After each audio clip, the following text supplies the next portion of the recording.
Thank you. Let me start over. Good morning, and thank you for joining the Humans Hired's inaugural Workforce Development Summit. I am your host, Nate. And before we begin, I'd like to extend gratitude to our sponsors at the Truist Foundation Fellowship and our partners at CUME Spotlight Ecosystem. To begin, I'd like to start by sharing more about our mission and focus at Humans Hired. My name is Nate Dillard. I'm a 30-something black male wearing a white polo shirt and a under a blue quarter zip. I'm a father, Air Force veteran, technologist, and serial entrepreneur. I am the co-founder and chief growth officer of Humans Hired. I transitioned from a decade in the Department of Defense and realized that currently 1 in 3 veterans are unemployed. My co-founder, Amanda Burke, is a biracial woman who's also a proud member of the disability community. After a decade in corporate staffing, her mission is to empower the 1 in 4 Americans who live with a disability and have an unemployment rate twice as high as those without. We are leading this mission because our lived experience represents the access we strive to create. In 2025 alone, there were over 1.5 million layoffs nationally. The core problem we address is that the workforce systems are fragmented, leaving people in disconnected silos that make it hard to find opportunity. Humans Hired is a workforce navigation platform that uses AI to connect local communities to economic opportunity. Humans Hired is an AI-powered LinkedIn-like platform where economic leaders can launch branded communities, bulk invite their constituents, and find opportunities like e-learning, jobs, and small business resources. Our customers are the civic players responsible for workforce and economic development who license the platform to coordinate opportunity and measure return on impact. Our beneficiaries are job seekers, employers, local businesses who participate in the ecosystem and gain access to economic opportunity. Economic leaders can track engagement via powerful analytics dashboards and leverage data to win more funding and track their return on impact. Imagine a LinkedIn-like hub where you don't have to look for opportunity. The opportunity finds you. Our AI agent suite powers the community, connecting users to the right learning, technical assistance, and job opportunities, supercharging local economic growth. Our platform has already reached the National Black Chamber of Commerce, the Minority Business Development Agency, Florida International University, the Walton Family Foundation. We've even worked with the Department of Health and Human Services and the Biden White House. Our goal is to bring Humans Hired to every economic development hub in America. We are seeking $500,000 to help us scale our infrastructure nationwide. This will allow us to launch our 5-city pilot by 2027. Instead of replacing humans with AI, we are using AI to connect humans to opportunity. Humans Hired is positioned to lead the shift towards intelligent, inclusive workforce navigation. Let's build a future where opportunity doesn't just exist, it finds you.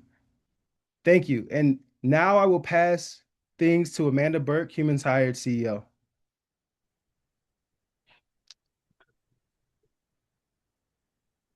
Thank you, Nate. As you just heard, Humans Hired is built around a simple idea, helping people navigate opportunity in a world that is becoming far more complex. But technology alone isn't the answer. Behind every workforce statistic is a person. Behind every talent shortage is an employer. And behind every workforce challenge is a community working to connect people to resources, trainings, jobs, and economic opportunity. And that's why we're here today. The future of work isn't being shaped by any one organization, technology, or sector. It's being shaped through collaboration across workforce development, education, business, technology, community organizations, and economic development. My name is Amanda Burke, and I'm the founder and CEO of Humans Hired and the founder of Arive. And I'll be serving as your moderator for today's discussion, Navigating the Future of Work, AI, Opportunity, and Economic Mobility. For those of you who may benefit from a visual description for accessibility or context, I'm a tall, fair-skinned biracial Black woman with brown curly hair and hazel eyes. Today I'm wearing a black top and a green olive blazer, and I have a flower over my right ear. My career spanned more than 20 years in recruiting, workforce strategy, human resources, accessibility, and organizational transformation, including more than a decade of helping some of the nation's largest employers navigate talent and workforce challenges. One thing about the future work that I think more people should be paying attention to is what Nate mentioned previously. It's navigation. We spend a lot of time talking about creating opportunity, but opportunity only matters if the people can find it, access it, and move through it successfully. Now I'd like to invite each one of our panelists to introduce themselves. They're going to share a brief visual description for accessibility and context purposes, as well as their experience, and then complete the following sentence. One thing about the future of work that more people should be paying attention to is this. I'd like to start with Tina. Tina, please share your introduction with us. Hi, Amanda. How are you? I'm great. Great. For Thanks for having me. having me. I appreciate all of your introductions, and I'm really excited to be here today. So, I will start with run through everything you just mentioned. So, my name is Tina Palomino. I'm the co-founder of Jet Set Careers. I am an expert in, or my background is in talent acquisition, HR, and workforce development. Today I am in sunny Miami, Florida. I am an Asian female, and I am actually repping one of my favorite brands. It is a black t-shirt that is a collaboration with a designer out of Korea, which is where I'm from. So that is what I'm repping today. Um, and one thing about the future of work that I think more people should be paying attention to is the community impact of the underemployed and unemployed communities and individuals who are representing those, and not only the immediate impact, but the community, the generational, and the societal impact that that has by having those people struggle for 8 to 12, 14, 18 months to get themselves back on their feet, and what that does to our economies, our communities, and the individuals who are looking to serve and make those changes for themselves. Mm. Thank you so much for sharing that, Tina. Love that perspective. Don, I'd like to take it over to you next. Yes, well, good morning. Hello, everyone. My name is Dawn Williams, and I am with Truist Bank. I am a workplace banking and financial empowerment leader. I have been in my role for 13 years and with Truist now for 20 years. I work with employers, schools, and nonprofits to help their employees, students, and clients by providing financial literacy and account solutions to help them be more financially confident. I am a white female, and today my hair is pulled back in a bun. I have on a navy blue top with a bright pink blazer on for those who need the visual. Um, so, to answer that, to finish that question, obviously, I mean, in this world, we've got to pay attention to AI, and I think how to best utilize it to help us and not replace us. I think that is definitely key, and certainly with our students making sure again that they are having access to it to learn how to use it to benefit us and save time and not replace us.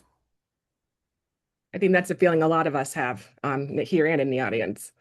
Dr. Dillard, please, I'd like to go next with you. Okay.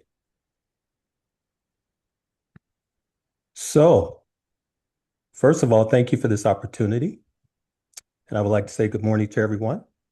So for those of you who may not be able to see me visually, I am an African-American male in my early 60s, approximately 5 feet, 11 inches tall. I'm wearing a sport coat, this sort of plaid in pattern with a blue shirt underneath. And I am a cybersecurity professional, educator, author, and U.S. Air Force Gulf War veteran with more than 30 years of experience working in technology, cybersecurity, artificial intelligence. Additionally, I am the author of a recent book that has been released entitled Erosion of Privacy, The system knows you better than you know yourself. And this is considered a near future techno thriller that explores how artificial intelligence, predictive systems, and connected technologies are quietly reshaping privacy, autonomy, and everyday life. Once again, thank you for this opportunity to be here, and I look forward to our conversations. The one thing that I want to posit as well, based on the question, I think one of the main things that many of us need to be thinking about in terms of workforce development in the future is competition is no longer between people and technology. The competition is going to be between people who know how to leverage AI and those who don't. So I will pass it along to the next person. Thank you. Thank you so much for that perspective as well, Dr. Dillard. Cannot wait Absolutely. to dive more into that. Edwin, if you can round us out with our panel, please. Hi, my name is Edwin Cairo, and I am the CEO of Tiberi Analytics. For those of you who cannot see me, I am a Black man in my early 40s with a close cropped hair, short beard, rectangular wire rimmed glasses, and I'm joining you today in a light gray turtleneck because it sometimes gets to 50 degrees here in Buffalo, even in June. And I'll be joining you from my home office here in Buffalo, New York. Really glad to be part of this conversation. I work at the intersection of cybersecurity and AI. My main background is in cybersecurity. I've been in this field for close to 20 years now.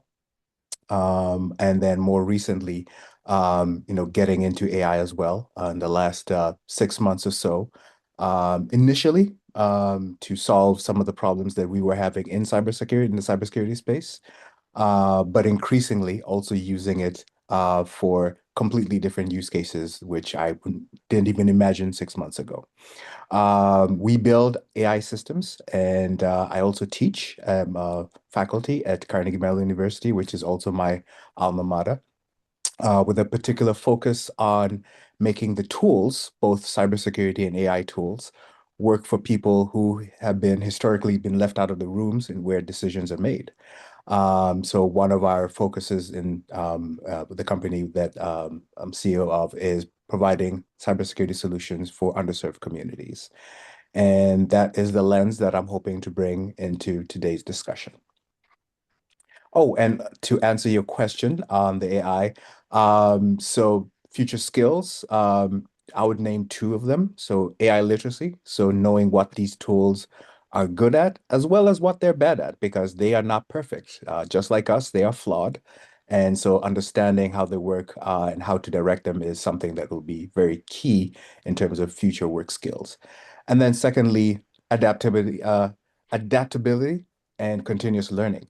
The tools themselves keep changing. I mean, in the case of the AI tools that we're using, 6 months is considered legacy for some of these tools. So keeping up with the tools themselves, and also keeping up with the skills needed to use these tools effectively are together, those are the skills that I believe will be very crucial for future workforce. And with that, I'll hand it back to you, Amanda. Thank you so much, Edwin. Everyone, from those opening remarks, we are already hearing a lot of common themes. Technology and the life cycles, like Dr. Dillard and Edwin both discussed about. Workforce readiness, but also adaptability, and looking at it from that lens. Access to opportunity, long-term and generational impact, as Tina mentioned, and overall, the importance of helping people navigate increasingly complex systems. Tina, I would like to start with you with our first question. We're going to talk about where people are currently getting stuck today. So you shared with us your expertise about connecting employers and workforce organizations and communities. Where are you seeing the biggest disconnects right now in today's workforce ecosystem? So one of the things that we focus on with our community is readiness and being able to show up with confidence, clarity, and the readiness to be able to have the conversations and be in the right rooms, right? So where people are getting stuck is there is an onslaught of postings and bots and reviews and all this noise, right? So people are kind of getting stuck in understanding what they're actually looking for, what value they're bringing, and what they really need in their next opportunity, and then how to go and get that. So it's less about blind applies because statistically 80% of 80% of opportunities are filled by somebody that the recruiters or the talent teams already know. And out of that 20% that are the blind apply, only 1% actually gets through to a human eye to have that reviewed. So just from the numbers alone, being able to blind apply and not leveraging your network or getting into and having conversations with people to really understand what is needed, what they're looking for, what the company needs, and things like that. That's where people are getting stuck. They're getting stuck in those cycles of throwing out all these applications, not knowing who to follow up with, not having the right conversations. And then that leads to disappointment, leads in confidence deterioration, it leads to poor motivation. And it's really difficult to get stuck in that rejection cycle, right? So I feel like people are getting stuck there. And so one of the things we really try and do is empower people to, one, build a community around people who are also job seekers and being able to find your people so you can be held accountable. You can have a space to have security and vent if you need to, get support and advice if you need to, and then celebrate your wins as well.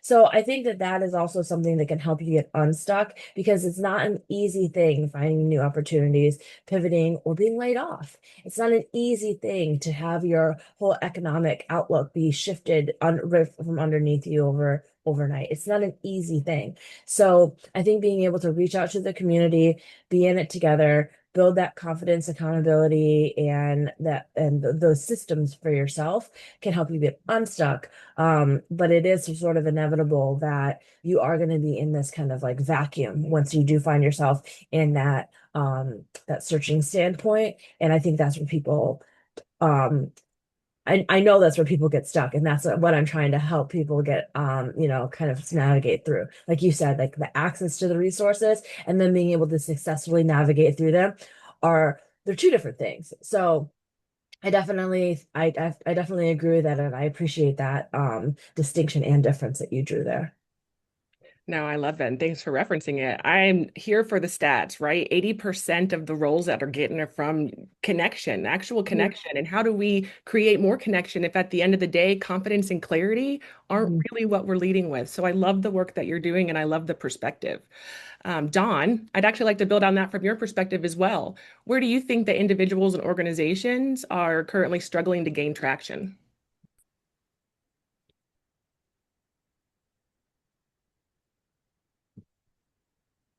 I think you're muted, Dawn. My apologies. But it looks like you were getting in it.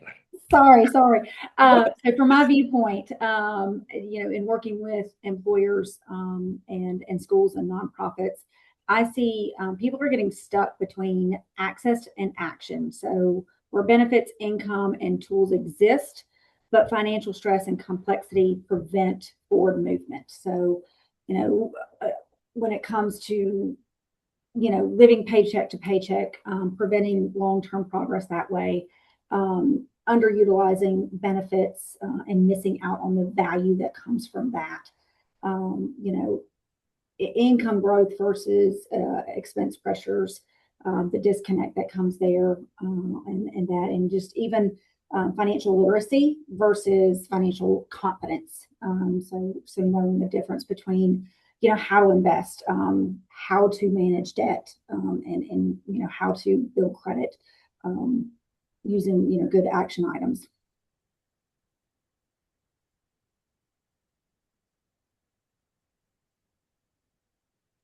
My unmute's not working. Love that perspective. Access and action. You are speaking my language, and then underutilizing benefits. Big, big call out. Love that. And the difference between financial literacy and confidence. I want to add in action, confidence in action, not just feeling confident about it, but then doing the actions that show that you do have the literacy to be able to move forward.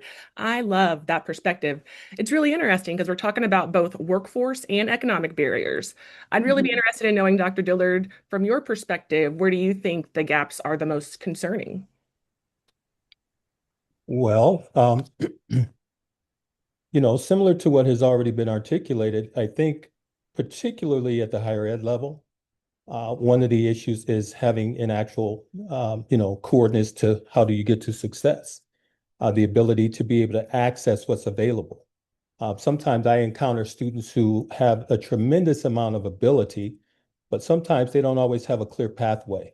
And that's where they need trusted mentors. Obviously, the digital literacy is important. The one thing I always stress with learners is that certifications will get you hired, whereas degrees will get you promoted in many cases. So there's a lot of different connective tissue that sometimes gets missed in translation, especially at the higher ed level. I think the programs that have done the best job over time that I've observed are the programs that are really connected to industry. Sometimes we have advisory committees or advisory groups that speak directly with industry leaders, industry experts. I once taught a cybercrime investigation course, and we had local law enforcement municipality come in, and they are communicating directly to those program directors as to what they're looking for when folks come to the job market. So frequently I find students who don't quite understand what it takes to get from where they are to where they want to be. And unfortunately, it's a bit of a mixed bag. So I think those programs that are sort of laser focused and giving people in their programs clear direction, having them actually connect with experts who are actually where they want to be, is extremely helpful. I would completely agree. Clear direction. How do I get from here to there? As you said before, lots of connecting themes here. I'm sorry, Edwin. Everyone's talked about a lot of things here, but anything that you would like to add? Because we've had so much discussion, but I'd love to hear from your vantage point. What stands out to you as well? So in terms of like what has not been covered, so just like Dr. Dillard, so I also teach, and so I also have students as well as employees and my other role. And one of the things that I always stress to my students is, you know, what you learn in the classroom is how to do the work. But when you actually get into the real world, there's certain soft skills that, are not taught in the classroom that will be just as valuable, if not more. And then the other one is judgment and critical thinking. Especially now with AI. What we're seeing is a lot of what you would learn how to do in the classroom. AI is doing a lot of that, especially at the entry level. And so you need to think about things above that, and specifically, judgment and critical thinking, because what you'll find yourself doing a lot of times is supervising AI that'll do a lot of the repetitive tasks that, quite frankly, I used to do it when I started off in my career. But now, companies are realizing that, yeah, a lot of these repetitive tasks can be done by AI. And so you need to think about how will you function in terms of your role as a supervisor of AI, which could be a bit intimidating, coming right out of college. I tell my students that you might find yourself in a supervisor role right out of college, right? Or even if it's a workforce development program, be ready to be in that position where you're supervising. And sometimes you might be supervising, machines that are doing some of this work. So those will be some of my perspectives, the things that have not yet been mentioned on this panel, just based on what I've seen quite literally in the last couple of months. I mean, you definitely provided some great perspective for me. I didn't even think about the change in relational dynamics to now being the supervisor of AI, when how many years ago we didn't even know that, GPT was a thing. It was this, there's no way that could be possible. I can just Google it. And now we could potentially be supervising it as an actual paying job. What a perspective of how this is going to continue to evolve. I think that naturally brings us to technology. Technology and AI are continuing to be positioned as tools that can help close some of the gaps that we're talking about, right? It isn't necessarily lack of opportunity. It's often lack of connection, visibility, preparation, and then overall coordination. So with that being said, I'd love to be able to just kind of stick with you, Edwin. How do you feel technology and AI is changing the future of work? I know that's not an easy, light question, and this is timed. So it is changing the work in terms of like the nature of what we're doing. Like I said, what I've seen is people going more into supervisory roles very early. Some of them soon as they graduate from either a degree program or workforce development program. So that's one of the things that it's doing. And then it's also creating this environment where uh, actually, I was talking about with my colleague the other day, where the access to the AI tools is becoming an area of concern because it's what's leading to a little bifurcation of the workforce, where the people with AI are having a significant leg up, people with access to these tools. And so bringing it back, to this conversation about equitable access, that is something that we need to start thinking about and how to address that, because we do not want to end up in a situation like my colleague called it AI apartheid, where you have two groups of people, one with access to these tools and sometimes also access to the latest version of these tools, and then another group of people who don't. And then you just end up widening the existing gap.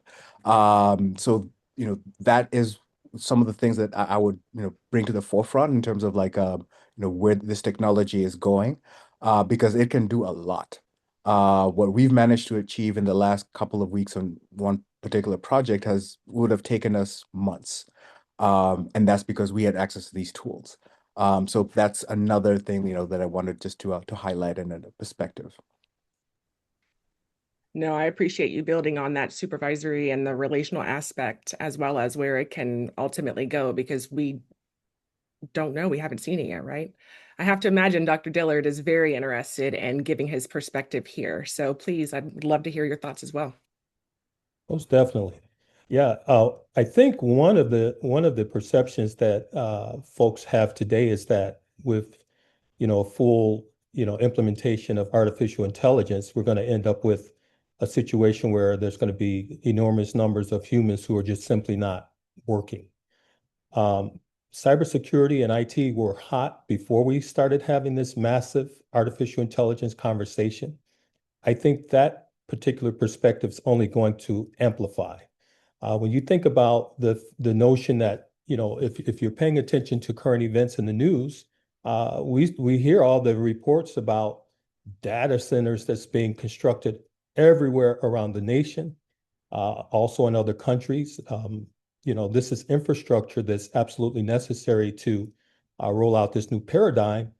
And consider that the technology that's being rolled out is not actually artificial intelligence. It's very conventional technologies that manage information, servers, switches, routers, things of that nature, broadband connectivity, whether it's fiber or otherwise.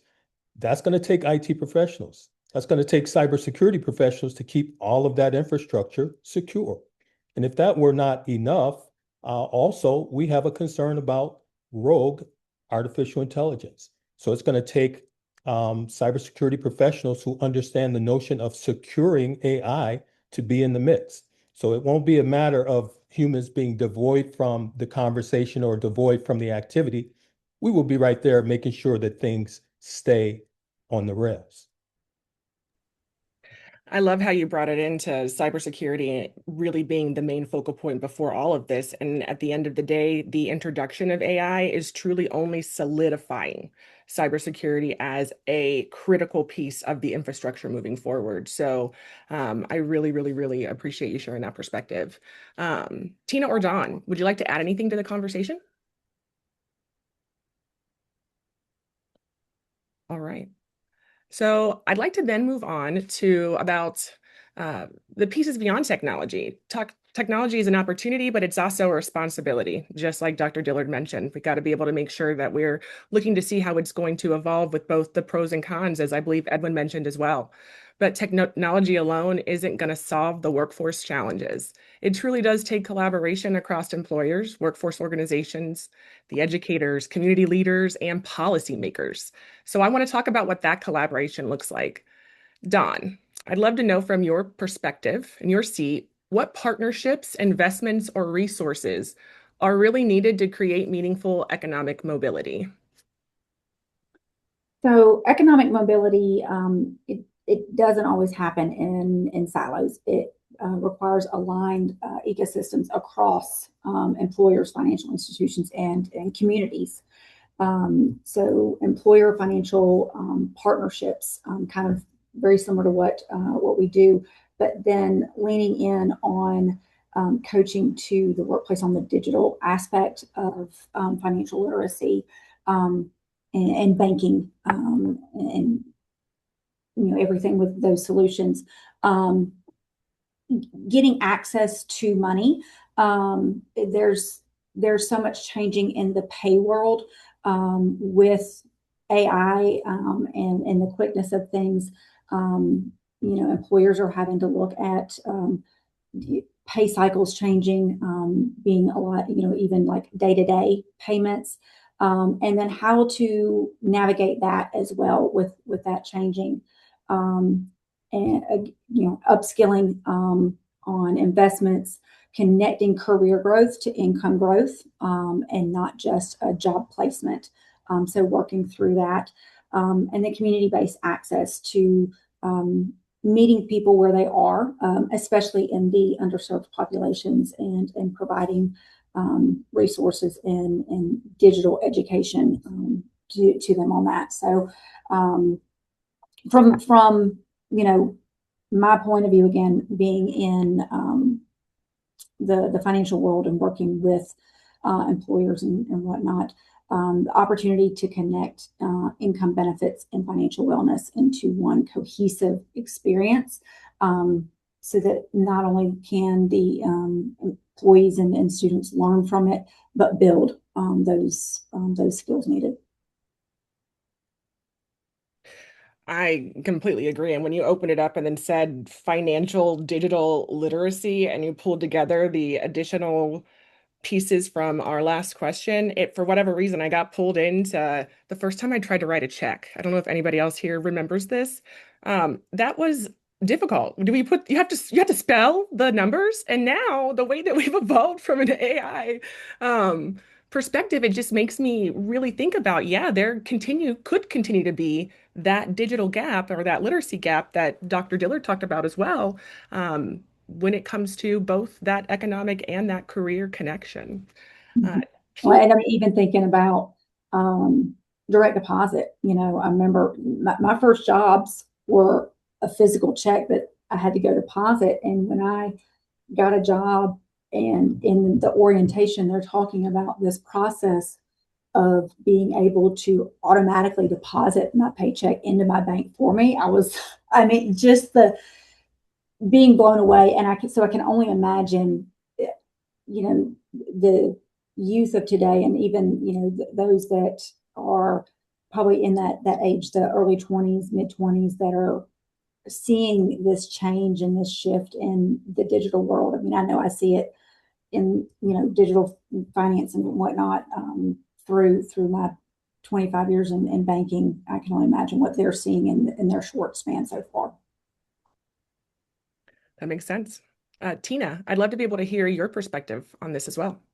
Yeah, I think that financial literacy is something that is sorely lacking just in our education systems in general. And so the economic implications of that, I can't express to you the importance of that. So Don, I appreciate you bringing those to light. I feel like there's a little bit more, I'm a little bit more like grassroots and like human side of things. When it comes to what I feel like we need to make economic mobility, I feel like we need community to be educated and understand, meeting people where they're at, understanding the value that you bring, your why, your confidence, your clarity, all those things, and doing like that self work. And then on the community side, I think there's a lot of education that's needed on the employer side of being able to leverage technology and AI in a responsible, ethical, and objective way to scan through resumes and to understand the skill sets, because there's a lot more about who's going to be successful in a position that's not on a resume and it's not even in the keywords. So being able to responsibly figure out what is going to be on a resume and what's applicable to the position from the actual accountabilities of what they need to do, but then understand and educate on the human side of this is what's going to be successful, what kind of grit, what kind of tolerance for ambiguity, what kind of flexibility, communication skills, soft skills, those sorts of things that do we need to be able to screen for and educate. Because what I found, especially working with individuals and as educators on the call too, I think it's really interesting that I work with a number of students who kind of came into the workforce in like the 2021 to 2024 timeframe, where they've literally never worked in person before. And so their soft skills and some of their coping strategies and coping mechanisms that we have learned from sitting next to somebody who taps their feet incessantly all day long or microwaves fish for lunch in a closed office, right? Like some of those things that we've dealt with, they have never dealt with before. Or going to an in-person interview. I had one of my a very very bright student. He has 3 years of experience. He went to an on-site interview for the first time, and he called me from the parking lot and he asked me, "What do I do? I'm here, but I don't know what to do. Like, I don't know. I know who I'm supposed to meet with, but do I like go in and like look for him or like what do I do?" He had no idea that you go in and you usually talk to a receptionist, you exchange some pleasantries, you tell them why you're there, you're very polite, and then you sit down and you wait, right? He was like, "I don't think I should go in and like look for somebody." I'm like, "No, but you need to, just like a doctor's office, you need to go in and tell somebody that you're there, right?" And so I think that there's a certain amount of education on both sides of the table for those sorts of things, and being able to kind of reacclimate each other to, yes, we're using a lot of AI and we're using a lot of like skills and things that are going to make us faster. They're not going to replace us. They're going to make us faster, stronger, better, right? And when you pair those with the human capacity of understanding, I'm going to be faster, better, stronger, then you can couple that with the collaborative soft skills and those sorts of things. Because the only thing that AI is really going to be able to make us really is going to be evolutionary in my perspective, is that we're going to have the creative, confident, valuable people in our organizations who are going to be able to leverage those tools to make amazing, incredible things. I think that's where like the dawn of animation came along as well, right? Like we have so many amazing video games and cinema and all of these like worlds that have been created because we have so much advancement in our animation capabilities and everything like that. I think that's what AI is going to be able to do to the workforce, is we're going to start having people who have this creativity and the skills and relationships with people, that they're going to be able to imagine things and then use these tools to be able to bring them to life. And I think that's just going to completely change the world. I mean, I could argue it already has with a lot of the things Oh, that, for sure. Yeah, absolutely. right? I think it's just going to get better. I completely agree with you. I think it is all about kind of the common thread we have with some folks here, right? That AI human efficient integration. Like, what does that look like to collaborate, not take over, not feel like you're being replaced, but truly trying to collaborate, even from that ethical perspective, considering words like privacy whenever we are, moving forward in the space. So we talked a lot about the barriers, we talked about technology, we talked about partnerships and resources, but getting someone a job isn't really the finish line, right? The bigger question is what happens when someone gains access to opportunity. So let's shift a little bit from access to outcomes. What does success look like beyond simply getting a job? Dr. Dillard, I see you are not muted right now, so if you'd like to start us off. Well, okay, that's a very good question. So the whole notion of mobility and access is absolutely crucial. Um, I think one of the main things that I see that students are dealing with is the whole notion of just having a sense of stability, a sense of dignity, and really a path to get to their goals. Um, and I kind of wanted to go back briefly to the previous question, not to prolong this, but I think that for this particular question, there's a crucial element of the economic mobility that gets into this. I think about the fact that if you have an ecosystem where educators, employers, community organizations, government agencies, and industry are all working together in concert, I think that provides a foundation for folks to really be able to get to success or get to their goals. It's not good enough just to give them a course. They actually need a pathway. And so one of the things that a number of schools has kind of really figured this out, and I tend to talk a bit about the school context because I deal with thousands of students on an ongoing basis. And really, a common thing that exists today is something known as micro-credentialing. And that's something that's above just simply, it's that space between an actual full college degree and a certification. We have some folks who only have certifications and they discover after they've been in industry for so long that they need some higher level thinking skills and they need that additional push or that additional element. That's where micro-credentialing kind of fills in that gap or that space. So really, workforce development should not simply look to place people. It should also look, how can we position them?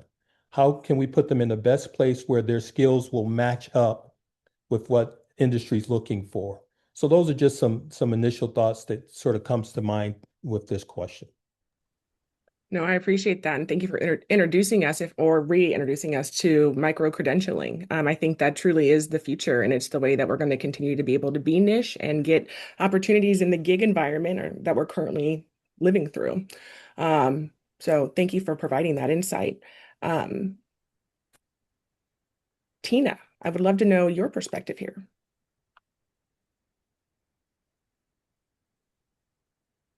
And if you need a minute, no worries. I can pass it on to someone else as well. No, I think it's funny because I work with a lot of students as well that have the outcomes on this. Um, Actually, yeah, I think I do want a minute. Yeah, no worries. No worries at all. Just as a reminder, the question is, what does success look like beyond simply getting a job? And then I also know, Edwin, that I did not go to you for that last question. So if you'd like to bring that in as well, as far as partnerships, investments, or resources, feel free to pull that in as well if you'd like to bring perspective.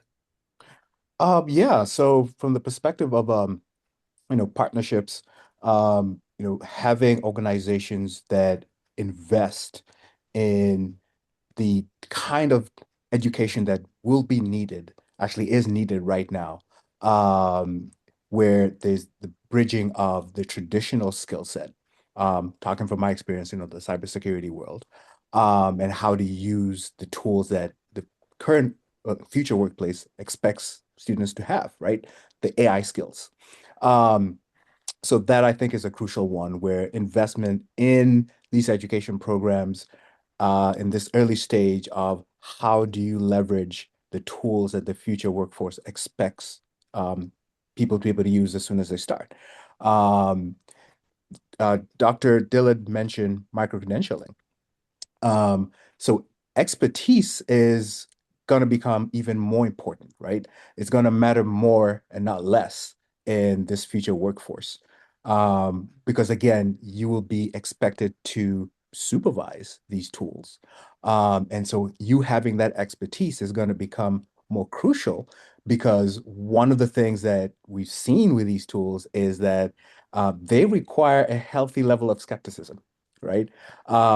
They can be confidently inaccurate, where they'll tell you something with a great deal of confidence and it is simply not true. So you having the expertise in whatever field you're in to be able to question those tools and the answer that it gives you is going to become a very critical skill, more so going forward than it was in the past. So yeah, so those are the two things that, wanted to highlight in terms of, oh, and then the other one is being able to frame a problem properly. So because we'll be supervising these tools, directing these tools, we need to ensure that the future workforce, the students, know how to frame problems properly, how to ask it, the proper question. Sometimes I see the term being thrown out there, prompt engineering, which is really a way of saying, how do you ask these tools the right question and direct in the right way so that it doesn't veer off and give you something completely unexpected. So those are some of the things that to me would be like markers of success in the future workforce is having these kinds of skills. And where outside organizations can really help is bringing providing the resources, starting off at, education, workforce development, but also continuous education, because these tools are also going to change. And so, having this constant education, continuous education programs that allow folks to get recertified and additional credentials as time goes on, because it's going to be a lifelong process. It's not going to stop when you get that degree, when you get that certificate. It's going to be a lifelong thing. And that's just how the future workforce is going to be. I completely agree with you. I would like to go back to where you started with the AI confidence. I know there's people on this call who have gotten to some fights with their AI partners. Like, why are you not hearing me? What is happening right now?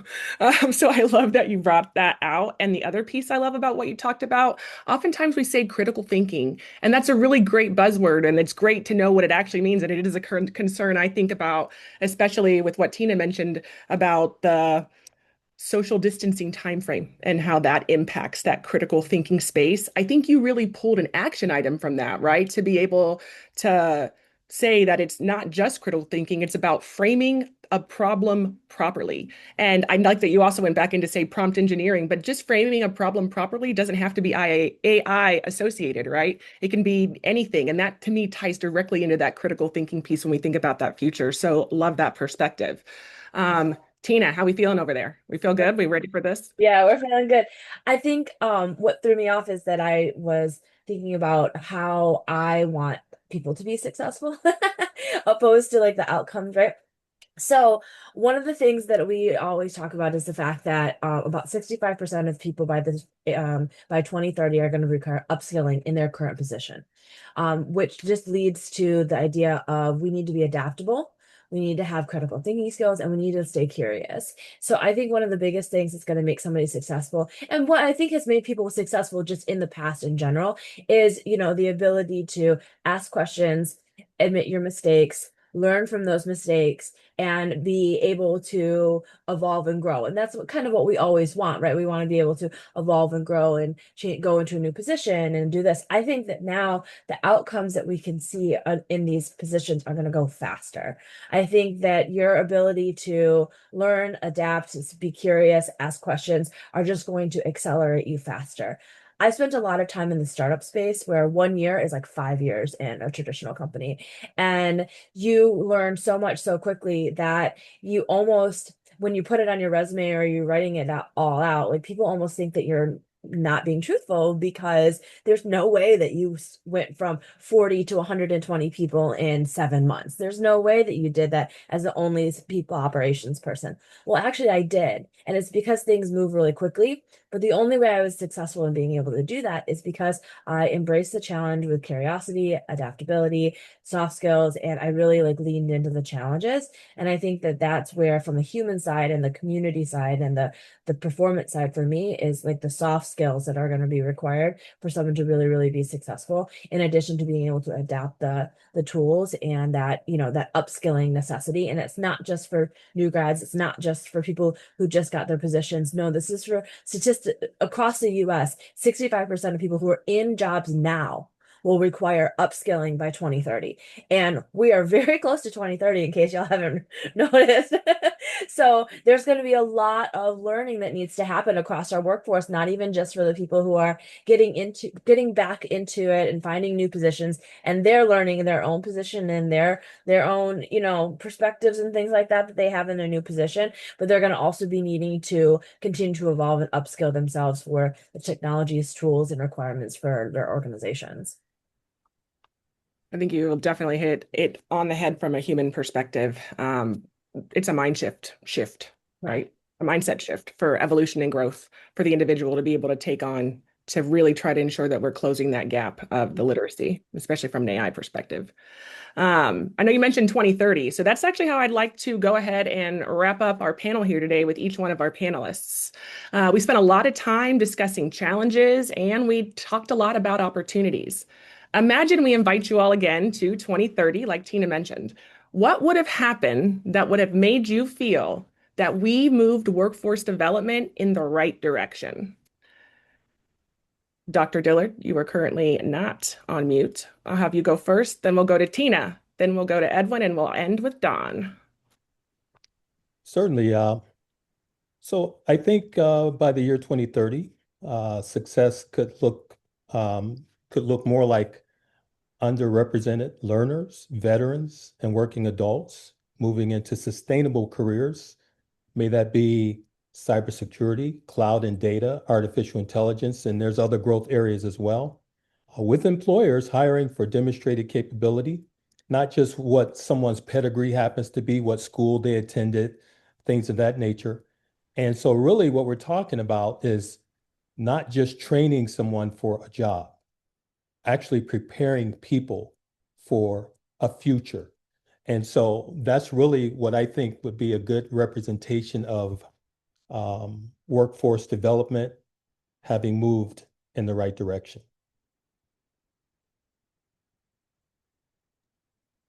And I failed to mention one other thing, and this is just a sidebar. This is something that was sort of floating around in my mind as I was hearing a couple of other comments.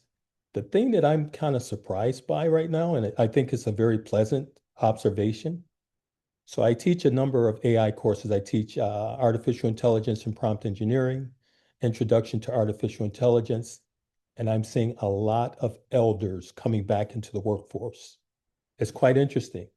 They are in the class expressly to learn about artificial intelligence because they want to earn a certification so they can see how they can play a role in the future. So I find that quite interesting.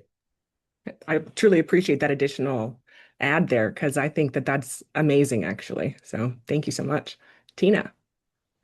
So I say I echo the same thing, Dr. Dillard. I think that I would like to see, not only would I like to see like more less people in the workforce as far as like the underrepresented, the underemployed, and the unemployed, which are different things. So I think I would like to see statistically decreases in that as far as like the numbers and the data goes. But I'd also like to see I think that there should be, or there could be, success in having mainstream common accessibility to resources that attach to and prepare you for re-entering or upskilling or changing careers. I think that organizations and efforts like ours, Amanda, that are readying the workforce to connect with opportunities that are the quality fit and position for them is important. And I don't think enough people recognize and realize it. I think one of the things that we struggle with in the job seeker market and the workforce development market is mistrust. And there's a lot of insecurities and mistrust, and there's a lot of obviously vulnerabilities, and there's economic ramifications to some of these things. I think being able to mainstream some of these resources and make them something that similar to how we used to go to like an employment agency. Right, like back in the day, they had employment agencies that were like reputable and they were normal. And like sometimes, if you were on state unemployment, you were required to go to the unemployment agency to potentially be connected with a job. Right.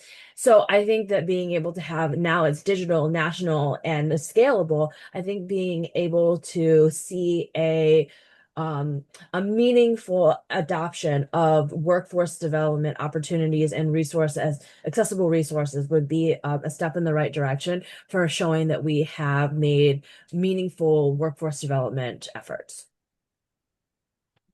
I couldn't agree with you more. Modern day employment agencies. Exactly what we need. Spot on. Edwin.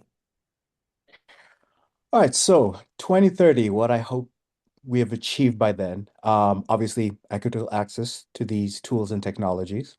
But then the other one is work-life balance. As you had mentioned earlier, Amanda, these tools are not replacing work, they're just changing the nature of work. And we end up doing a lot more with these tools. And so I hope we don't go down the path where, people move from, 40, 50-hour work week to a 70-hour work week with these tools. So I hope we do reach a state of equilibrium where we can get better work-life balance from these tools. I also hope that, by then, um, because these tools allow us to, essentially offload some of the repetitive tasks, that it allows people to venture into other spaces, particularly self-employment, right?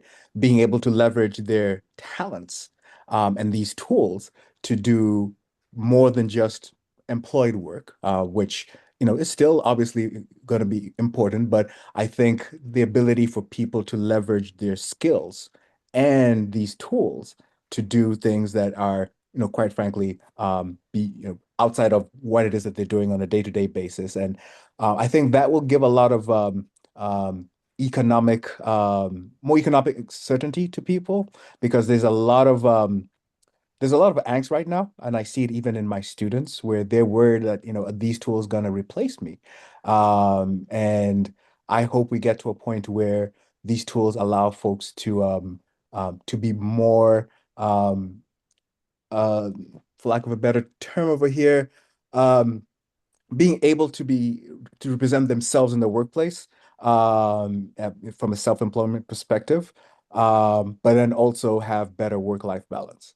Um, so yeah, so that's kind of like the hopeful future for me, 2030, where we get to that place.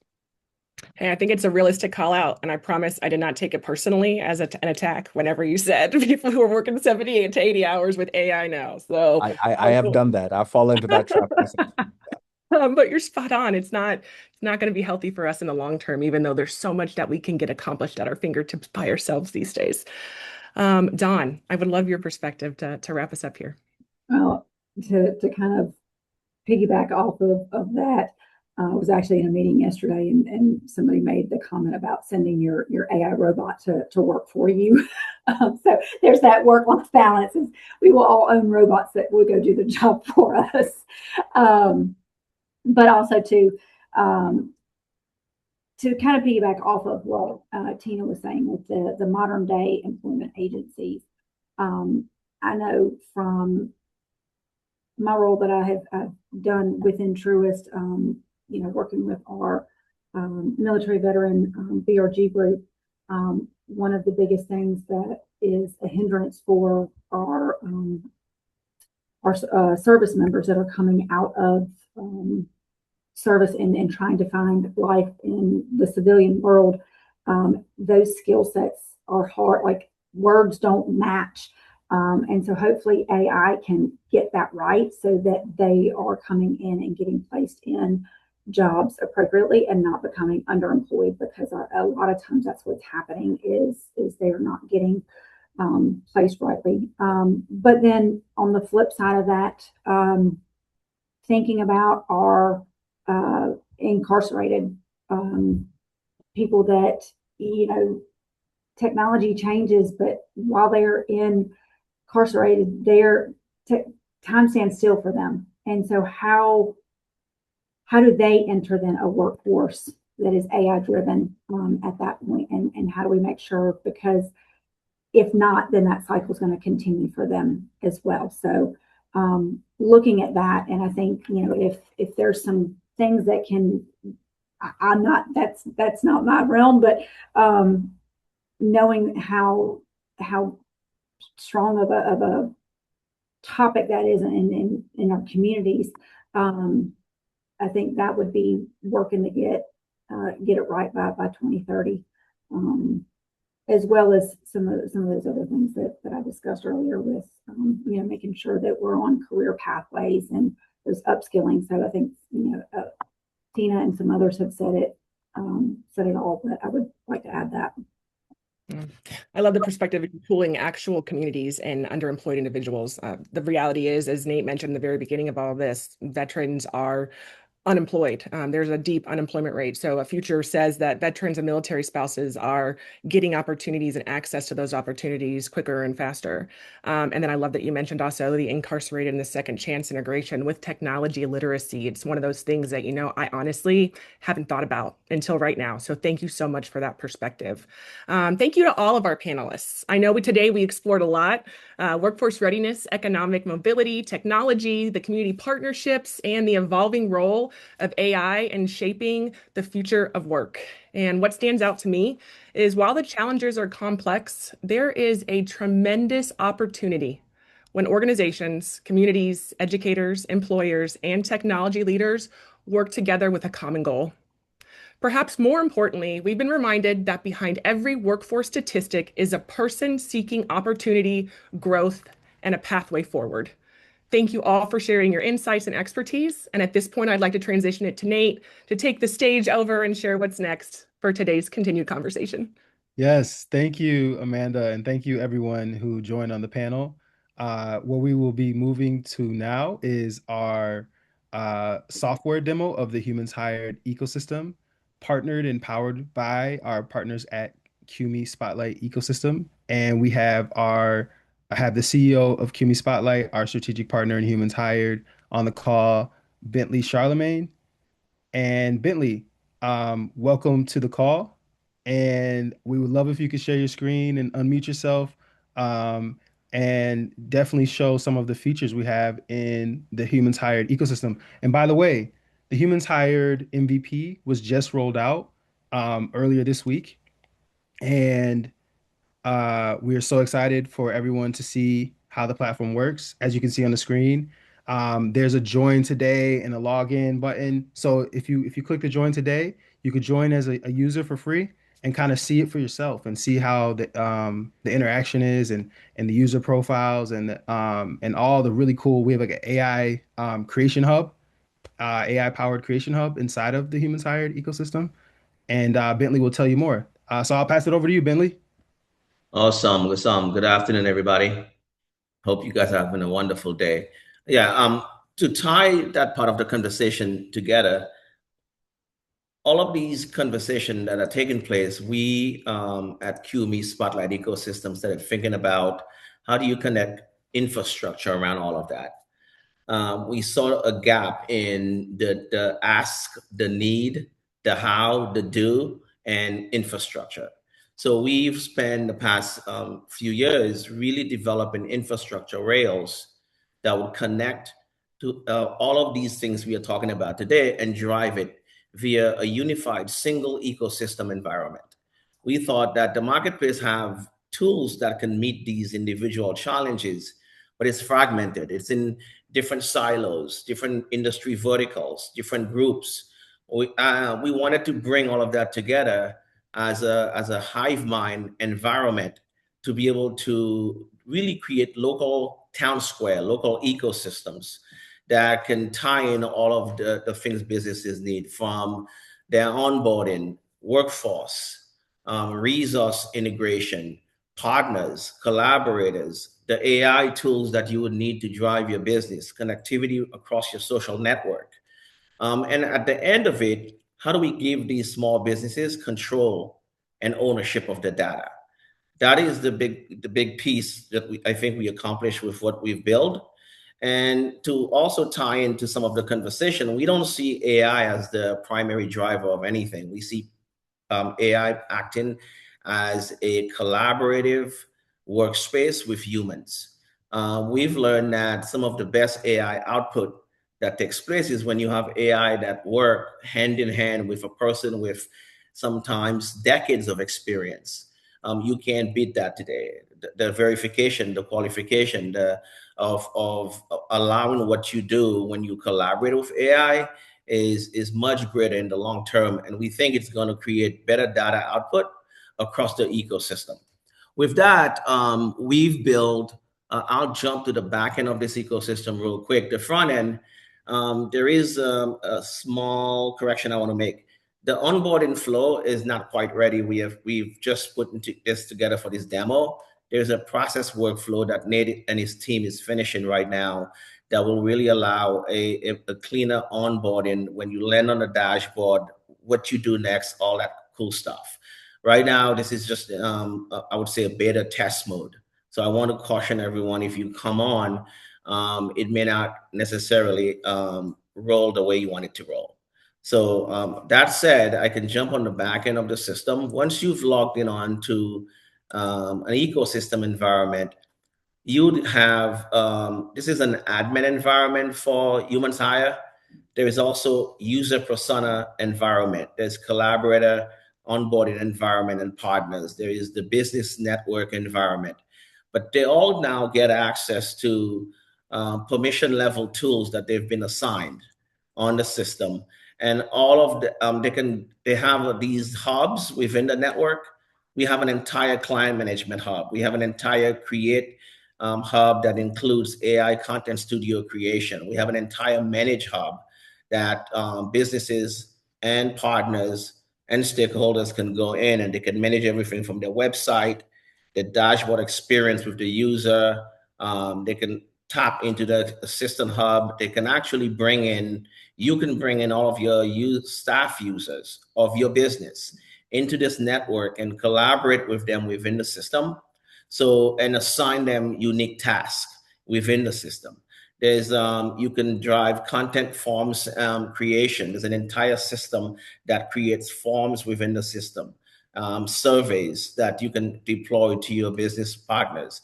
You can actually activate an entire resource hub. And we see this work really well for nonprofits we've been serving with this, where they are bringing in the entire community network of resource within the network, tie in the resource, showcase the resource, and an AI now assists them with the client network when someone is either typing in, dropping a ticket, requesting an information.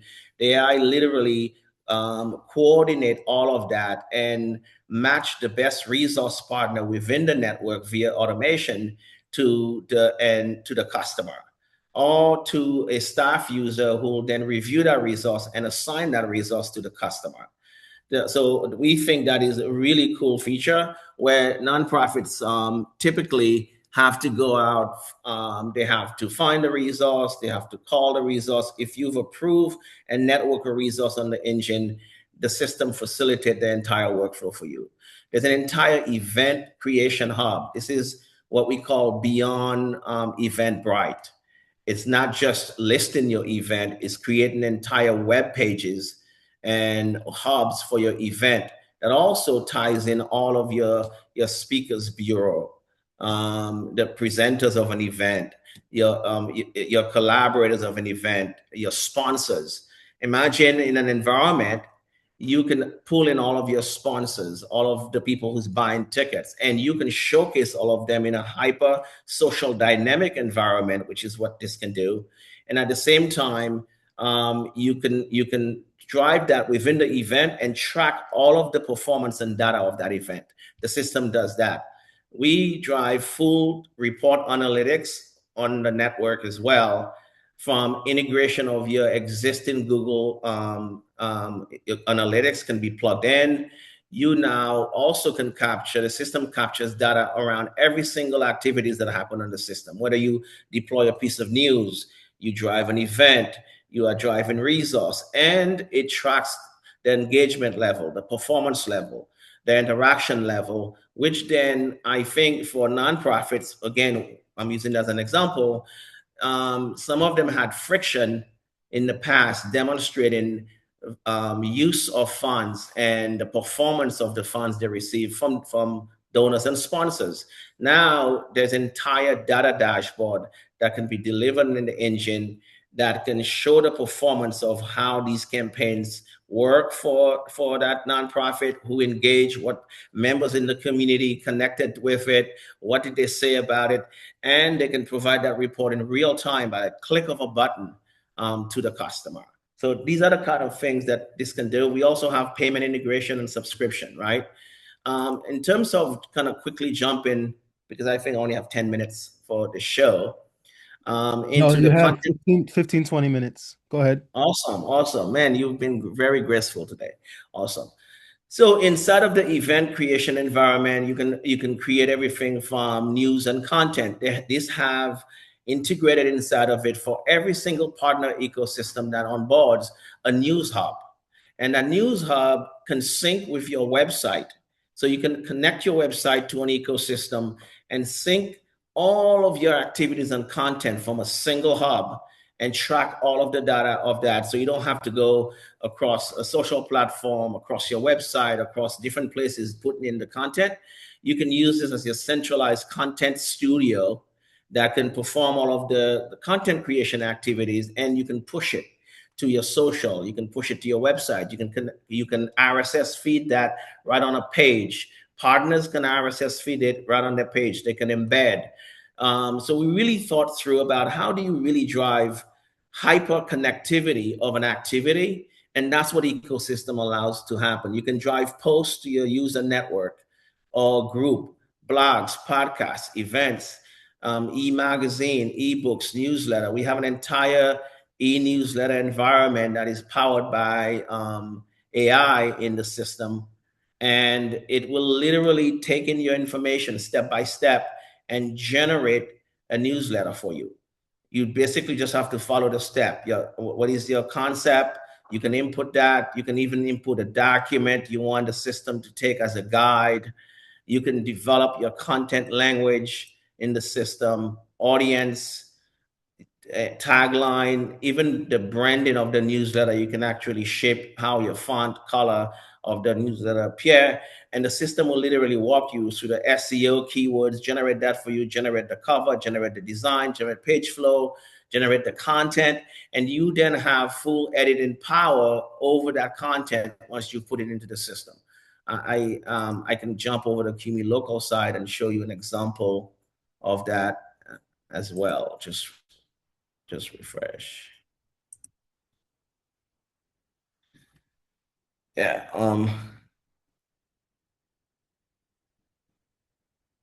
So we can we'll go over to, let's look for an event. I think I have a test newsletter in here that I can show you guys. This is the test newsletter that's been created in the system, and this entire newsletter was created via AI.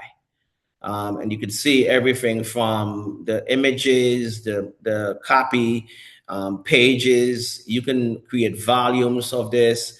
And you can create, the newsletter does have a limitation up to 24 pages is what we're allowing our customers to be able to design right now.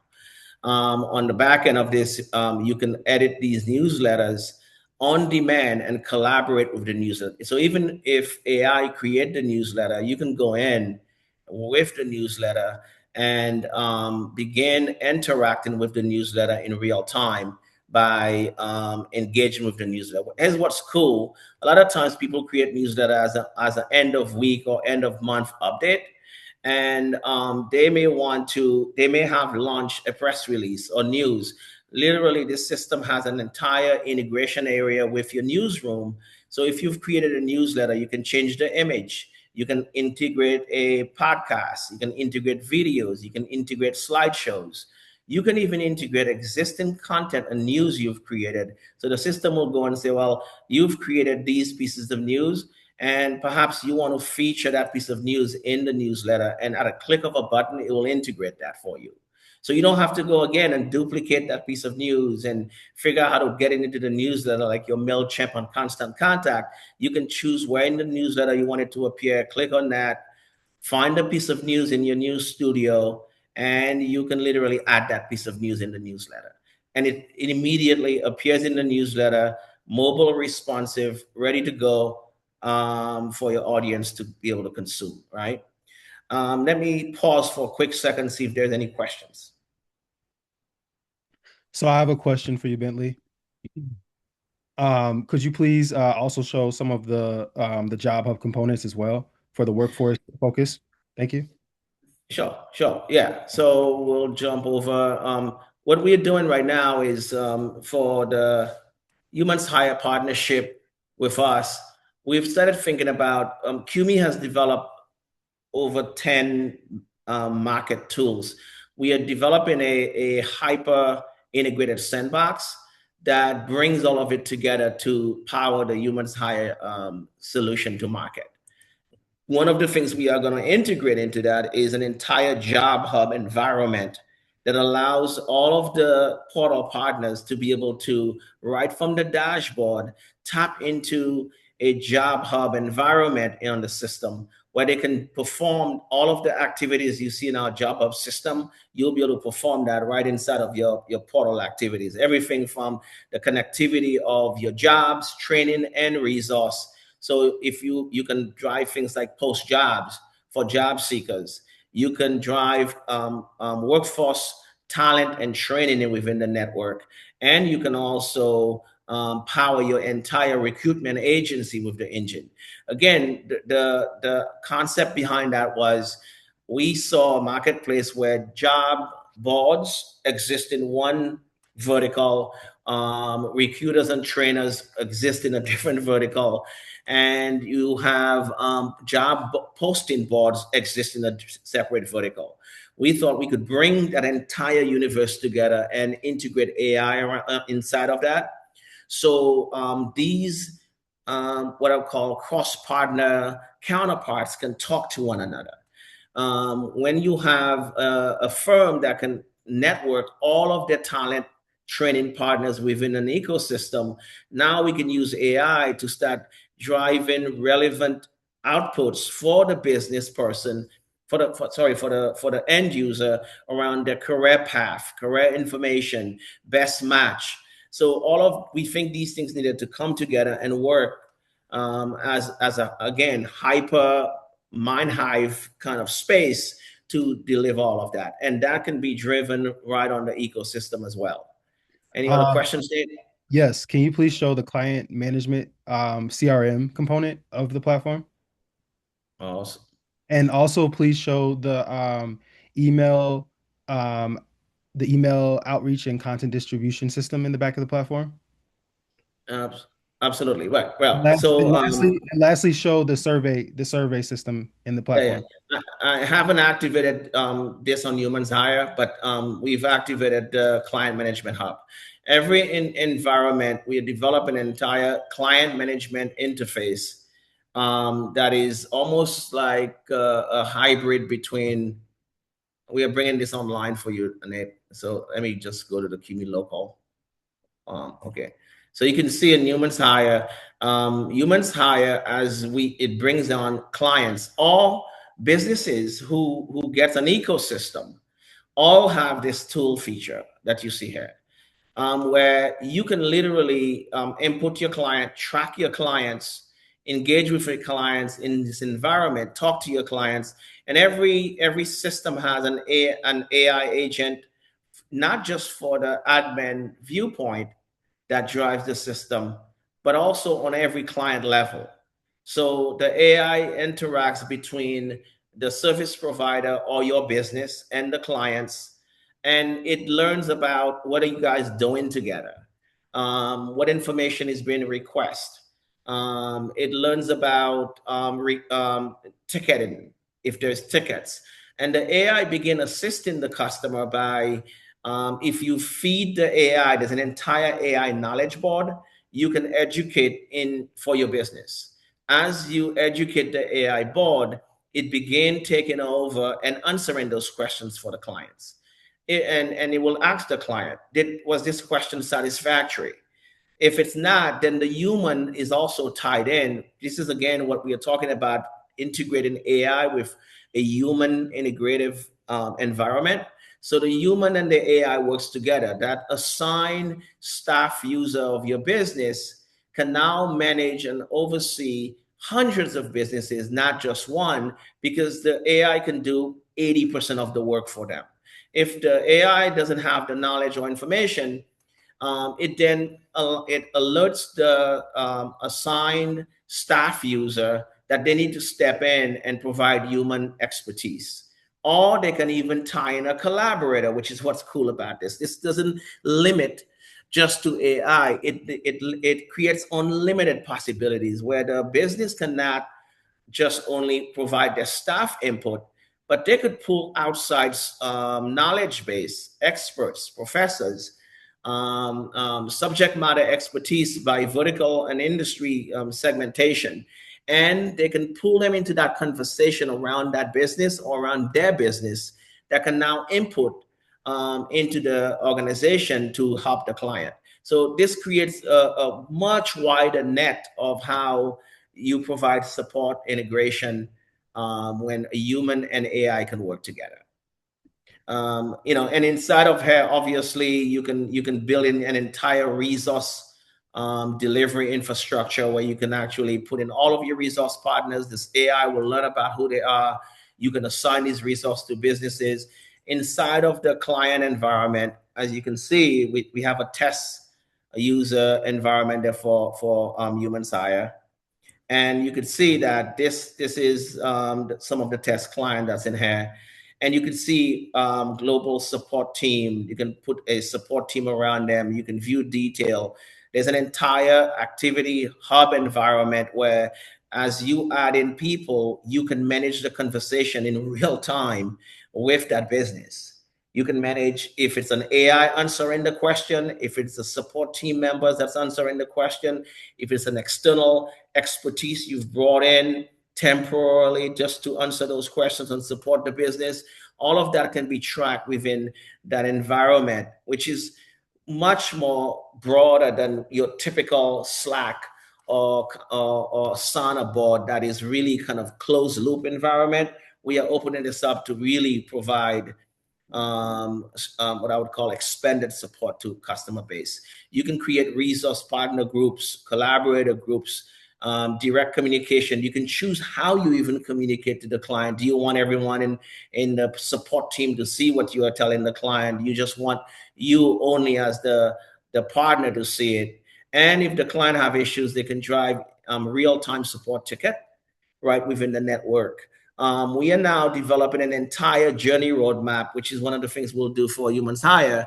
We will document an entire journey roadmap from the moment a client onboard and completes their profile. The system will learn about what it will drive what we call a needs assessment report for the business. And that can happen for your business as well.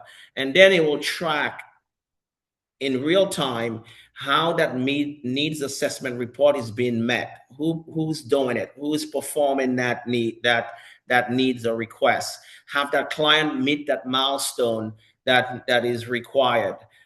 They can drive, literally, you can turn this into an entire work hyper environment. And Bentley, we're running a little low on time, but I would love if you could show also the email, so like where you can bulk invite your users. So when you launch your own HumansHired ecosystem, you could invite your constituency. So if you have like an email list of constituents that you're helping with workforce development, economic mobility in your community, once you launch your branded version, so on the front of the HumansHired, you can see that it's branded after HumansHired. But if you had your own instance of this, you would brand it after your organization, your mission, your university, etc. Right? All like different civic partners can use this environment. But what's really cool, Awesome, Nate. what's really cool, once you invite them, there will be a welcome letter sent out that says, "Hey, welcome to your environment." And when they click through that, they can complete their profile. And you will, from the admin dashboard perspective, you'll be able to see all of that engagement happening. Absolutely. Yeah. There's too many tools to show in the 20-minute demo. We are working on right now developing tooltip and tutorial videos for the entire system for HumansHired as well. One of the things to add to what Nate is talking about, what we are doing here is develop an entire campaign environment. So a client can drive a campaign or promotion of any activities they've created on the system. So again, the idea of creating an environment that acts as your centralized sandbox for content creation, information delivery, information capture, client capture. This is it. And then you can now, there's various ways of how you can engage customer network. If you want them to be users, you can create, again, a workflow that onboards them, and you can track what you want to do with them, because each business may have a different workflow for their customer. However, you may invite people organically to come to your platform and join and follow the workflow. But many businesses that we have already have a client list. They can ingest the client list into the system via an CSV file. And as long as they follow the format of the CSV file, first name, last name, the name of the business, an email, phone number, some basic information, right? Then the AI will then develop an entire profile, a preliminary profile for the business with a automated welcome letter that the business can approve first, make sure it's saying all the right things, and they can literally click a button and invite 3, 4, 5,000 people to join the network. And as they join, you can track them in your client management hub, which is what I showed you here, who has joined, what steps they've performed, what stage they're in, what do they need, all of that stuff from the system. Yes, thank you so much, Bentley. And thank you for the software demo. And we will also be forwarding this recording. We'll provide this recording on the HumansHired website, and we'll also be emailing all the participants a follow on after action, like debrief on this event. So Bentley, thank you so much, and we're going to move to the next part of the program. And let me, You're welcome. yes. Any other questions, Nate, before I sign off? No, thank you. From the audience, any questions? Let me see. We don't have any at this time. So I will be pulling up Heather and Dawn. 1 second.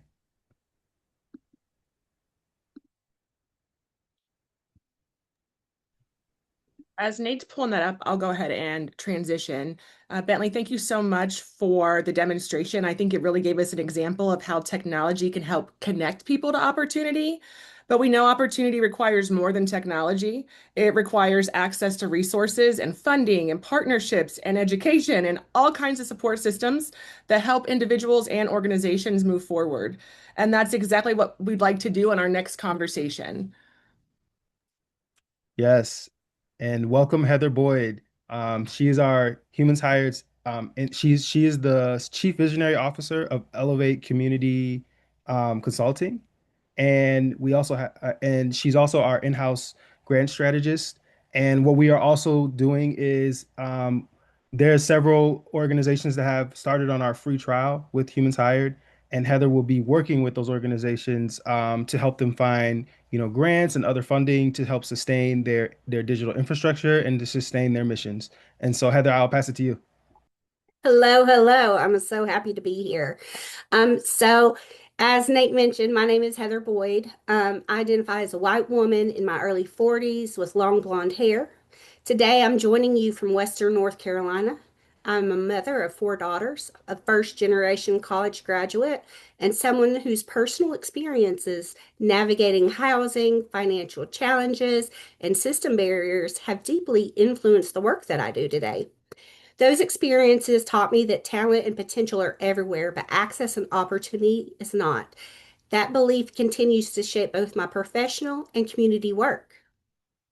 Professionally, I serve as the in-house grant strategist of HumansHired. I'm also the founder and chief visionary officer of Elevate Community Housing and Consulting, the CEO of Equity Path Housing, and creator of the Elevate Community Collective. My work focuses on housing, economic mobility, workforce development, and helping organizations connect measurable impact to sustainable funding so they can create greater opportunities for the communities they serve. And I'm so grateful and happy to be here today for the conversation. So I'm going to go ahead and share my screen and we're going to go over a little bit of information. But again, as Nate said, after your if you're signing up and doing in the onboarding, I'm super excited to get to connect with you, to kind of work with you on your funding strategies, kind of see what's worked for you in the past, what things can be in place to improve that, and help you get to where your vision and mission are with your organization. So I'm going to go ahead and share my screen now.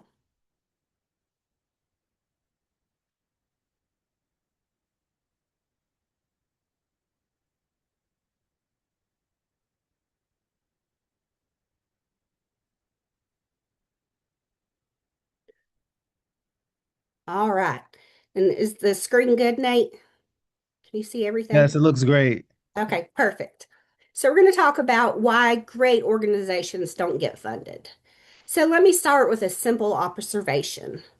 Most organizations, they don't have a mission problem. They don't have a passion problem. They don't even have a program problem. What they have is a documentation problem. Every day, organizations are changing lives, serving families, creating opportunities, and strengthening communities. But when funding decisions are made, funders can't invest in work they can't see. Think about it as a broken bucket. The work is happening, the impact is real, but without documentation, outcomes, and evidence, that impact leaks out before it ever reaches a funder. Organizations often struggle because they're not consistently tracking their outcomes. Their impact is difficult to quantify, and their stories and data are stored in different places.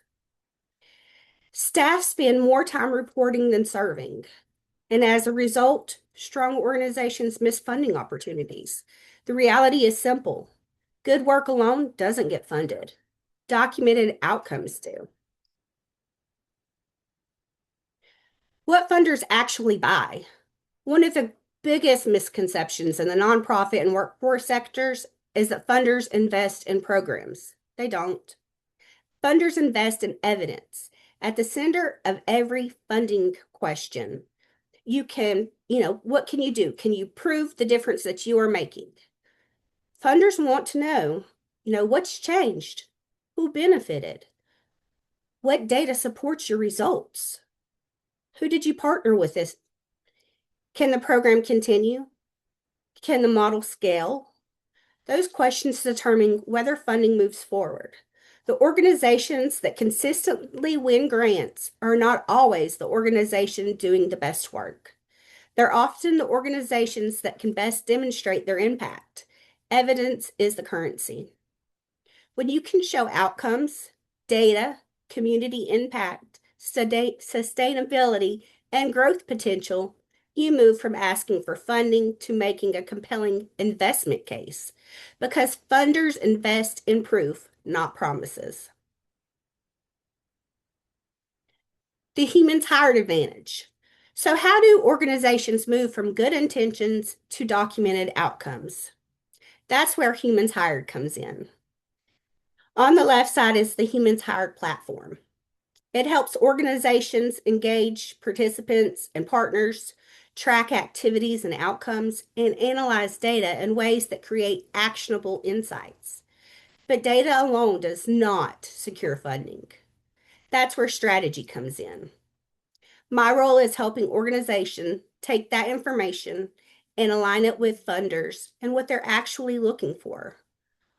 We align outcomes to funding priorities. We translate data into compelling stories, and we identify opportunities that can help organizations grow and sustain their impact. The bridge is the middle, and it's intentional.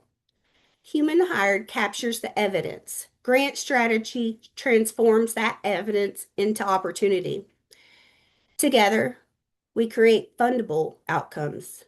And that's why our message is simple.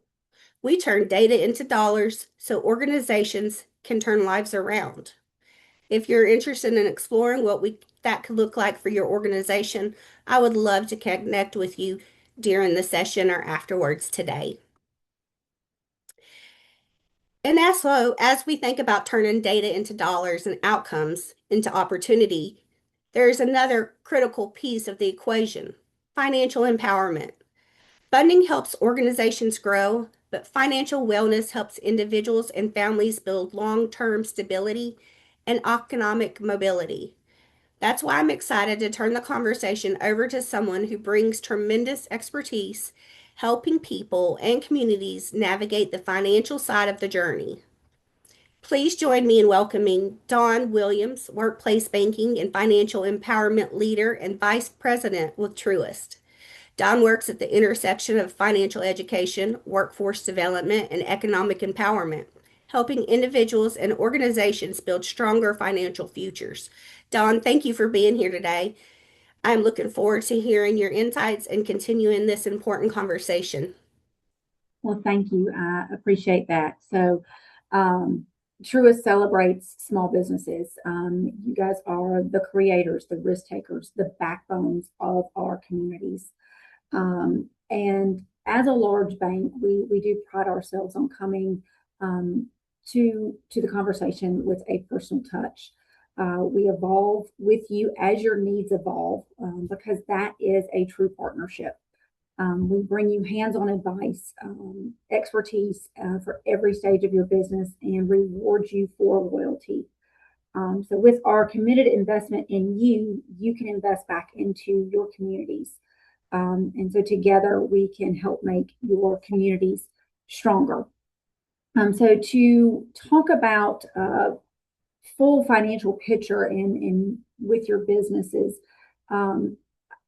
I want you to think about every aspect of your cash flow, and what is coming in and out of your business, and how you're handling those pieces of it, and every dollar that's coming in and out, whether it is payroll, whether it is paying utilities, whether it is buying supplies, how that's coming in and out, every piece of that, Truist can have an impact on for your business. So again, managing your money with business accounts, making sure that you have, not just one account, but multiple accounts, because keeping things separate not only protects you as a business owner, because fraud is out there, it also helps you keep your cash flow organized, so that payroll is payroll and taxes are taxes. And you've got buckets for each of those. Again, and each one can be their own account. Also with payroll, speaking of, remember that every time you pay an employee with a paper check, you are putting yourself at risk, because you are providing them your routing and account number. And if you don't know where they are cashing that check, whether it is a reputable source like a bank, or are they going to the corner store and paying a fee to the store to cash that check. Now that's somebody else's hands who your information is in. So think about that with payroll. Although sometimes you think that that's the most inexpensive option, it's also the most risky option for you as a business owner. How are you making and receiving payments? Is that with check? Are you utilizing your debit card, a business credit card? Are you paying bills online? And so how is it through your routing and account number, or is it through your debit card or credit card number? Excuse me.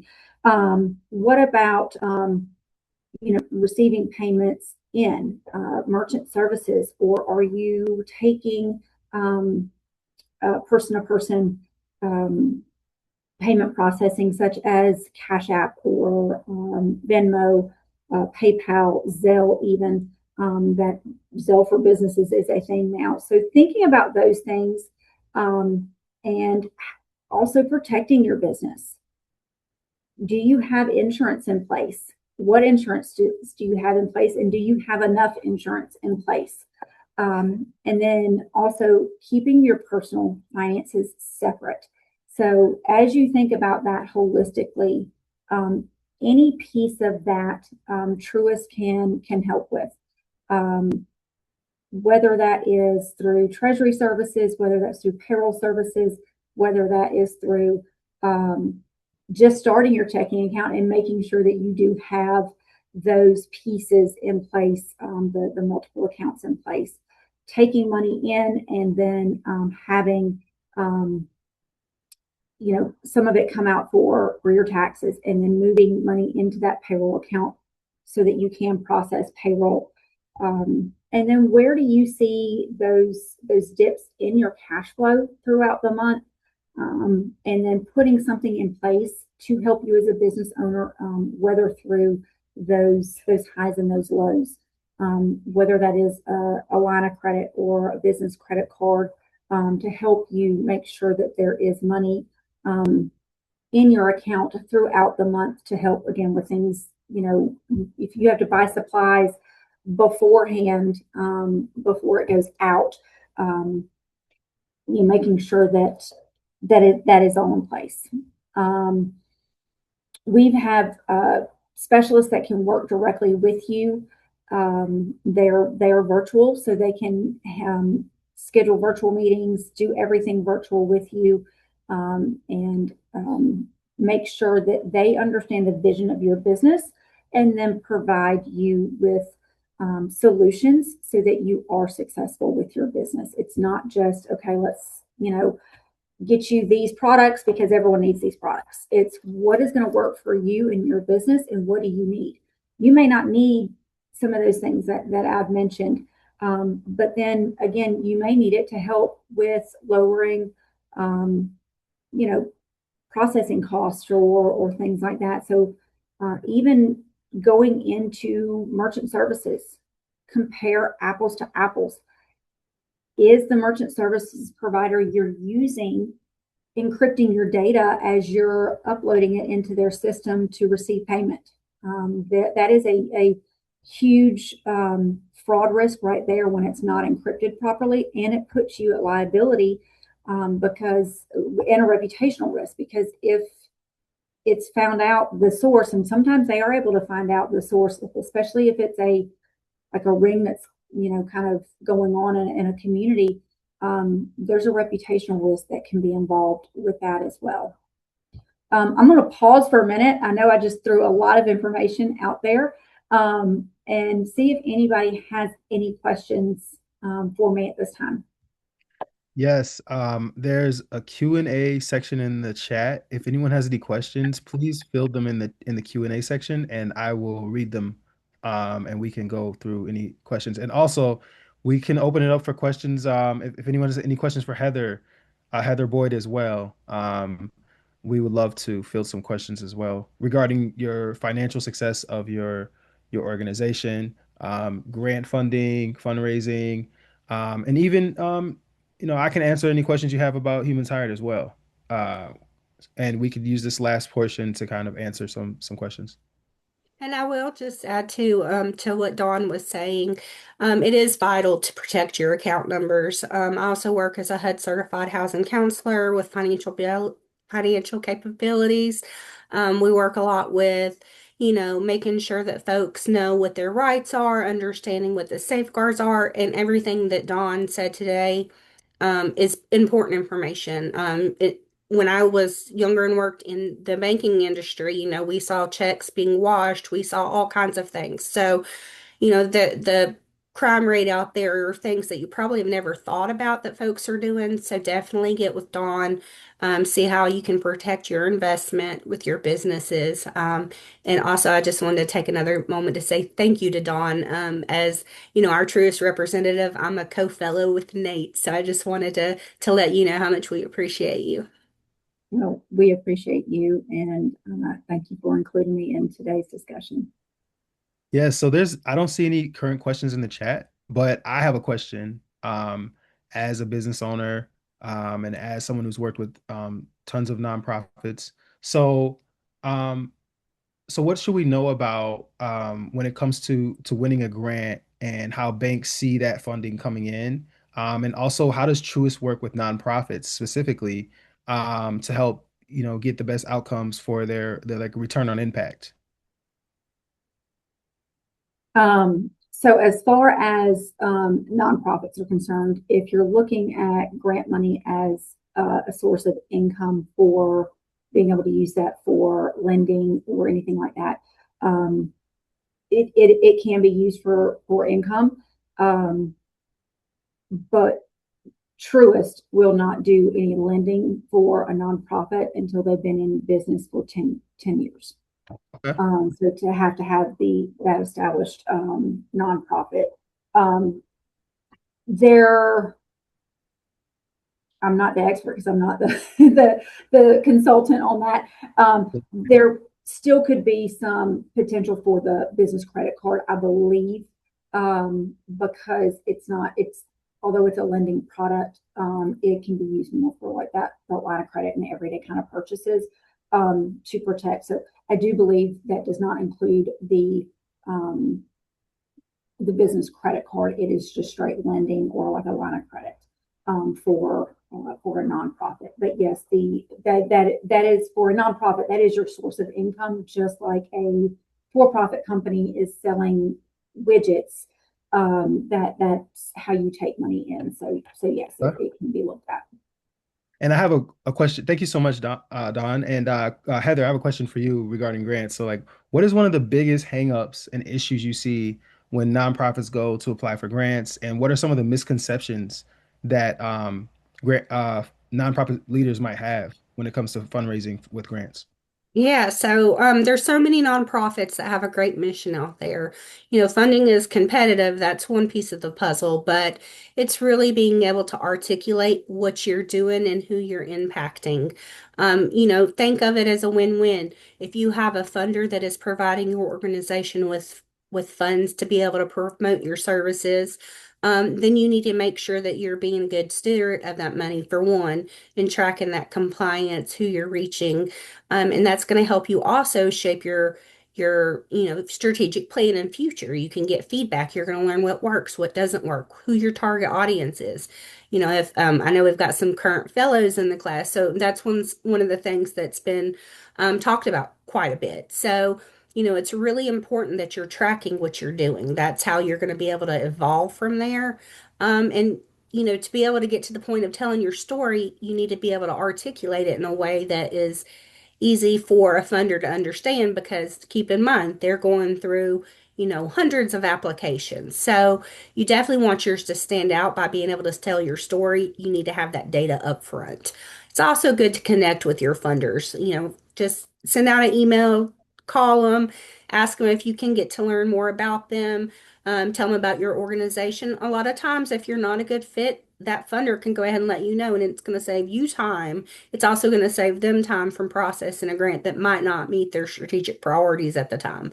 So, again, I'm super excited. Again, you get, once you do your onboarding, you get a free session to go over that funding strategy. So I'm really excited to see how we can help shape the future for all you guys.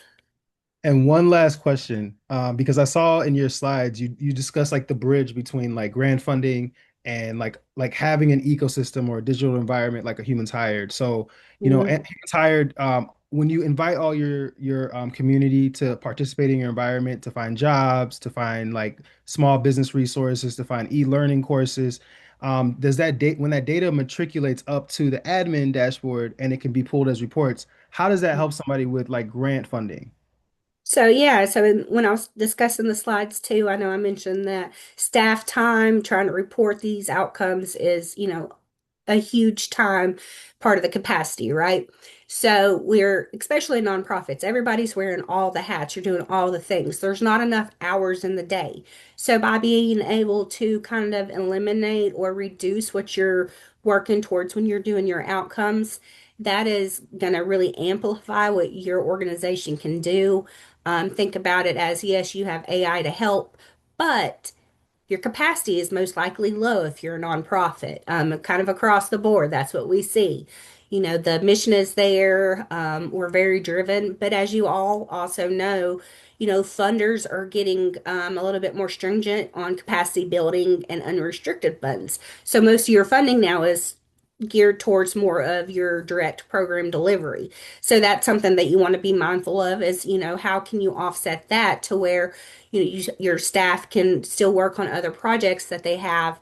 And again, that'll make their work life balance better. And just it helps with your ecosystem. So being in the nonprofit world, I'm used to, you have a different app or a platform for everything. If you've got Calendly, you've got, your where you're tracking your data on, you've got all these different systems everywhere. And, there's a lot of cost to that too. Each month you're paying a different service for it. And there's not like a good way to articulate with your ecosystem. And that's one of the things that I'm super excited about with Humans Hired is how to create those ecosystems. So outside of doing the grant strategy, I'll be using Humans Hired for my businesses as well. So I'm just really excited. Yeah, we're so grateful that you're excited as well. So uh And then I think there was one last question, and then we might have already touched on it, but it's many organizations know funding exists, but don't know where to start. What's the first step you recommend? And I think Heather, you have also told me about this. You do a lot of grant research, Mhm. and you also look at like you go and look at the funders website and the organization and look at like what are their mission and the things that they value, and then Mhm. and yeah. So tell me more about that. Yeah, so well, I would say on for the today's call that your first step is to schedule a time and do your onboarding. But for, for any nonprofits or anyone that's looking for resources too, one great resource, I live in North Carolina again, but our small business centers offer free access to the grant directory database, which is great, especially if you're not paying, several $1,000s a month.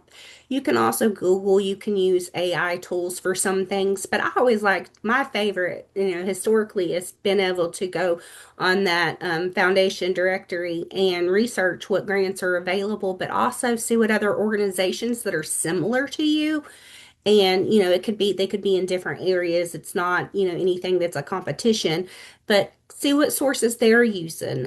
There's a lot of resources that aren't local to your area that you could leverage and start bringing in and start making that impact there.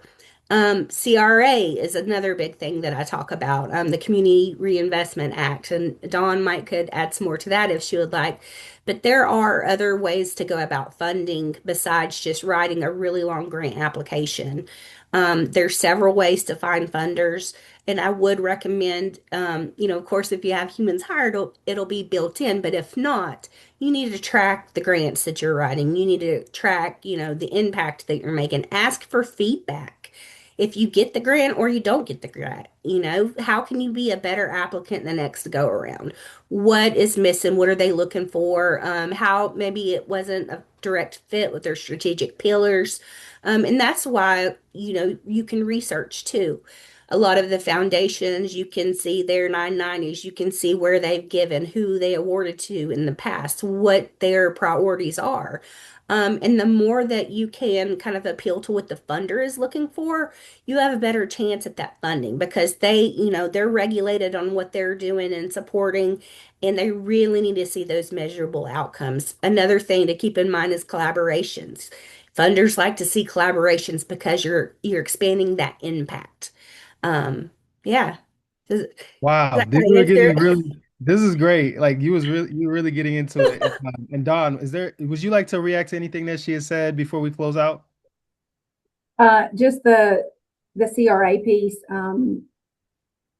CRA is something that every financial institution, FDIC regulated institution, has to comply with, and that is it's very multifaceted, and there's a lot that goes into it. But some of your larger banks do have funding available for nonprofits that are related to their CRA efforts in that community, and it's more of a community driven.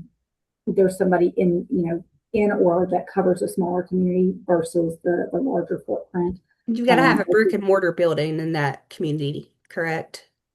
Um, yes, I believe so. I believe so. Um, and again, like on behalf of Truist, speaking from Truist, we have somebody that covers just South Georgia. When I say South Georgia, pretty much everything south of I-20, down to the state line, and she handles that piece of it. And so they have kind of assigned markets, similar to what I do. And she works with specific nonprofits, technical schools, school systems and things like that to, and then, if there is a funding need, she can provide funding on that need and then follow up on that. A lot of times with that though, we are wanting to come in and do financial literacy because that's a piece of it as well. Just giving the money and we're donating hours to a food bank or something that doesn't always count. There's got to be that financial literacy directed with that. And I'm glad you said that because I think that's another tie-in for Humans Hired as well. Even with your economic mobility and you're doing, workforce and improving your status there, there's also housing, affordable housing, and to be able to successfully have that dream of home ownership, you've got to factor these things in. You need financial capabilities. And I always tell folks too, working in, new home buyer programs and teaching home buyer education that, it's great to have your funders come in and do that. So, your local Truist representative, that is CRA credit. It also helps your staff time. It might be that you're doing a webinar and your staff can manage the Q&A better. And you've got these experts that can come in and help you with things. Exactly. That's excellent. And the last thing I was gonna add was I love the conversation around CRA because the community development financial institutions aren't those like the community nonprofit banks that work with like organizations like Truist to help and reinvest in those communities. And I just think this is a great conversation. We don't have any additional questions at this time. And I just want to thank Don again from Truist and Heather from Elevate Community Consulting. And we want to thank everyone for participating in this event. We will also be sending out a follow-up email with the access to the recording. We'll also send out the participant survey once again, and we'll be sending out a link where you can book a meeting with you can start your free trial on Humans Hired, or you could book a meeting with our grant strategist Heather, and we're looking forward to next steps, and we're looking forward to hear from you as well. So we thank you for coming, and we ask that you have a great day. Thank you so much. Thank you.